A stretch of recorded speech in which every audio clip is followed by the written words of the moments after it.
Hi masters, అందరికీ నమస్కారము. మనము జీవిత ధ్యేయం బుక్ నుంచి రోజు కొద్దిగా తెలుసుకుంటున్నాం కదా.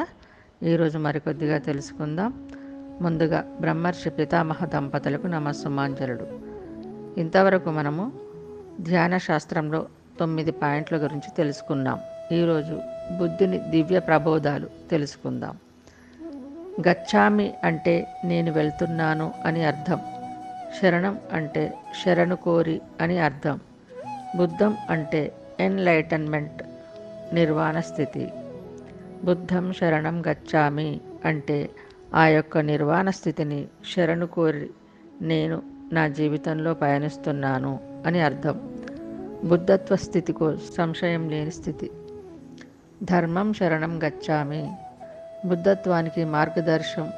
ధర్మం అంటే శాస్త్రం, అంటే బుద్ధ ధర్మం, అంటే ధ్యాన శాస్త్రం. దీనిని శరణు కోరి పయనిస్తున్నాను.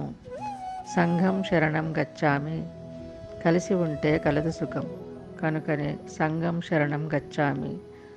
సంఘం అంటే సమాజం, ఆధ్యాత్మిక సంఘం, బుద్ధత్వ సంఘం. ధర్మ సంఘాన్ని శరణు కోరి నేను పయనిస్తున్నాను. బుద్ధం శరణం గచ్చామి, బుద్ధత్వ స్థాపన కోసం శరణు కోరి నేను పయనిస్తున్నాను. ధర్మం శరణం గచ్చామి, ఆధ్యాత్మిక శాస్త్రాన్ని తెలుసుకుని దాని అధినేత కావడానికి, దానిని స్వాధీనం చేసుకోవడానికి నేను పయనిస్తున్నాను.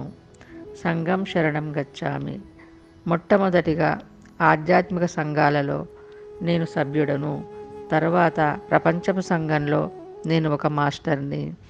ఆ పాత్ర నిర్వహించడానికి నేను పయనిస్తున్నాను. ఓకే మాస్టర్స్, ఈరోజు ఇంతటితో ముగిద్దాం. తిరిగి రేపు మరికొద్దిగా తెలుసుకుందాం.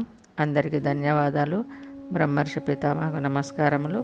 మనమందరము ధ్యానము, స్వాధ్యాయము, సజ్జన సాంగత్యము, శాకాహారము పాటిద్దాం, స్ప్రెడ్ చేద్దాం.